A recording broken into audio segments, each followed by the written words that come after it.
Getting our hands all inky now with the French newspapers. Florence Villeneuve here. Of course, the French military success in Mali is all over the papers, isn't it? That's right. We're going to start with the Figaro that has a very good map, and it shows what it calls France's blitzkrieg in the Sahel region.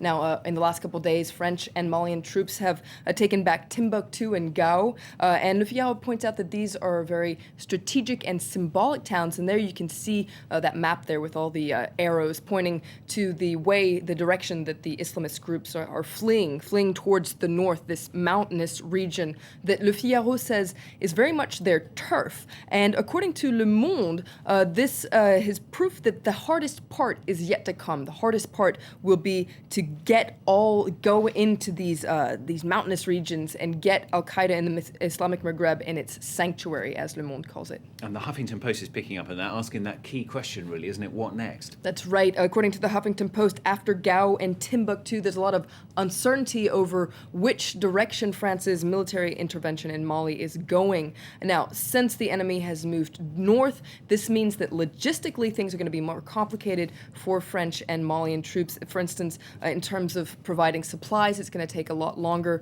Also, the Huffington Post points out that there would be a risk of terrorist attacks in cities that French and Malian troops have freed. But the Huffington Post says there are also reasons to be very optimistic about the next step. First of all, there are splinter groups of the terrorist organizations, including a splinter group of Ansar Dine that have said that they're ready to negotiate. And on top of that, the Tuareg minority has said that they're ready to step in and help French troops, which would be very good because they know the area quite well. But the Huffington Post points out that in exchange for their help, the Malian government is going to have to recognize their rights.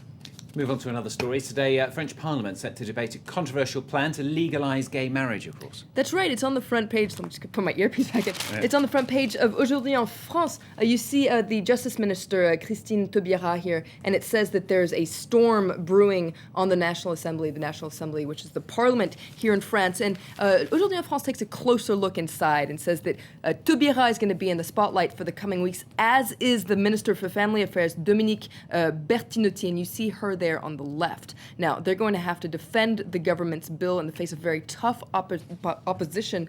Aujourd'hui en France calls them a fantastic duo, but points out that they're not always on the same page. For instance, they disagree over the issue of medically assisted procreation. Taubira is against it. Bertinotti is in favor. Also, Aujourd'hui en France points out that for the opposition, Bertinotti is seen somewhat as the weaker link because she doesn't have as much experience, and it's her first time in Parliament, actually. Well, her first time being represented in Parliament.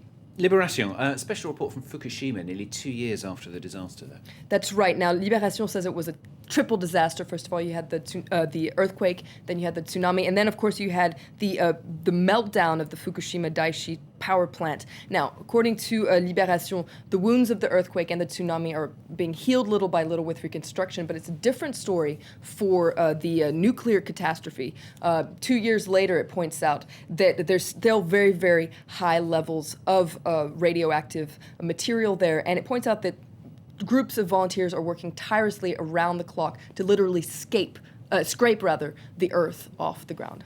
Finally, we're going to end in music. You're going to sing, Flo? No, I'm not going to sing, but we're going to listen to a former First Lady, Carla Bruni. Okay. She's released a single, and back. perhaps we can take a little bit of a listen while I tell you about it. The song is called Keith and Anita, and then you can hear it. You can see this video has been put online. It was put online yesterday, and yesterday, guess what yesterday was, Stuart? It was the 27th of January. It was Nicolas 28th. Sarkozy's birthday. Oh, okay, It was yes, his I did hear that earlier. 58th Right. birthday, and so this was somewhat, I guess, of a birthday present Okay. for him. So this is the first song off her album, which is called Little French Songs, which will come out on April 1st, and that's not a joke. Lovely stuff. Keith and Anita should be called Nicola and Carla. Thanks very much. That's Florence with the French newspapers here on France 24. Stay with us.